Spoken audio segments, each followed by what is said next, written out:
안녕하세요. 흉터 하나하나 유연석입니다. 그동안 도트필에 대해 많이 물어보셔서 오늘은 도트필에 대해 추가로 말씀드리려고 합니다.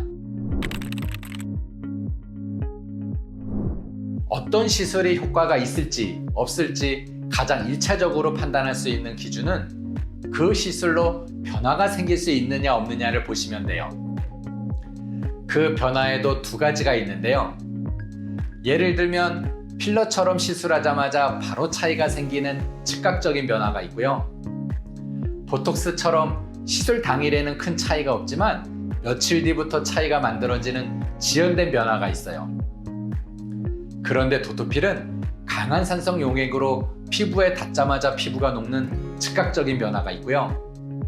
그 녹았던 피부가 시간이 지나며 재생되면서 또 다른 차이가 생기는 지연된 변화, 이 두 가지 변화가 모두 있는 변화폭이 큰 시술 중에 하나입니다. 그런데 변화가 있다고 다 효과가 있을까요? 변화는 좋은 쪽으로 차이가 나면 효과가 되는 거고요. 안 좋은 쪽으로 차이가 나면 부작용이 되는 거예요.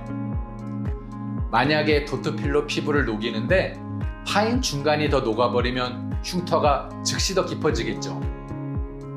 그리고 아무리 재생 기간을 기다려도 녹은 것보다 더 많은 살이 돋지 못한다면 지연된 변화 또한 효과라고 말할 수 없어서 결국 변화는 이때 부작용이 생겼다고 판단할 수밖에 없습니다.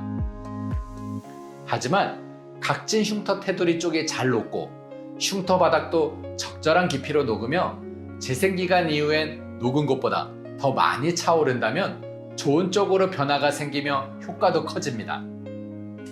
따라서 도트필은 변화가 큰 시술이고 시술 방법에 따라 효과와 부작용의 범위도 큰 시술이다 라고 말씀드릴 수 있어요.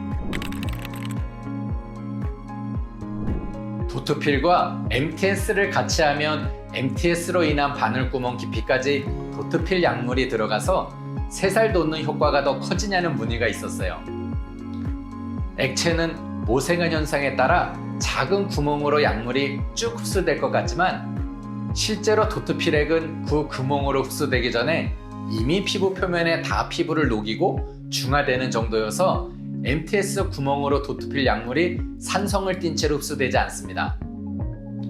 그래서 시너지는 없고 피부 손상만 더 커져서 둘을 같은 날 함께 하는 것은 절대 추천하지 않아요.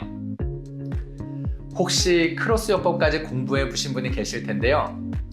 크로스요법은 TCA 약물을 주사기 바늘로 표피를 통과한 다음에 깊은 층에 찔러 넣는 거예요.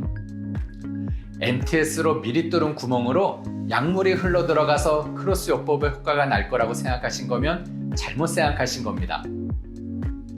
다만 비타민 앰플 등 피부에 닿아도 바로 성분이 변하지 않는 약물은 MTS랑 같이 해주면 피부 흡수율을 높일 수 있어서 시너지가 생길 수 있어요. 코는 코뼈나 연골 위에 두꺼운 피부가 올려져 있는 상태여서 볼에 비해 지방층과 혈관이 적어서 재생 능력이 볼보다 코가 현저히 낮습니다. 따라서 코는 상처가 났을 때 회복되는 능력이 볼보다 낮아서 흉터가 내기 쉬워요. 그래서 도트필을 포함한 시술 시 코는 볼보다는 강도를 좀 더 낮게 조절해야 하는데요. 강도 조절이 쉽지 않은 도트필은 오히려 코 쪽에선 효과를 보기보단 부작용이 남기 쉬워요. 따라서 코 쪽에는 자가 도트필을 더 권하지 않는데요. 그래도 코에 도트필 시술을 시도하신다면 볼 쪽에서 충분히 숙련이 된 다음에 코는 볼보다 주의해야 된다는 걸 꼭 염두에 두시고 조심해서 시술하시길 바랍니다. 역시 더위가 길었던 만큼 갑자기 너무 추워졌는데요. 일교차가 클 때는 혈관 수축과 확장도 커져서 홍조가 심해질 수 있으므로 피부 건강도 유의하시길 바랍니다. 오늘도 시청해주셔서 감사합니다.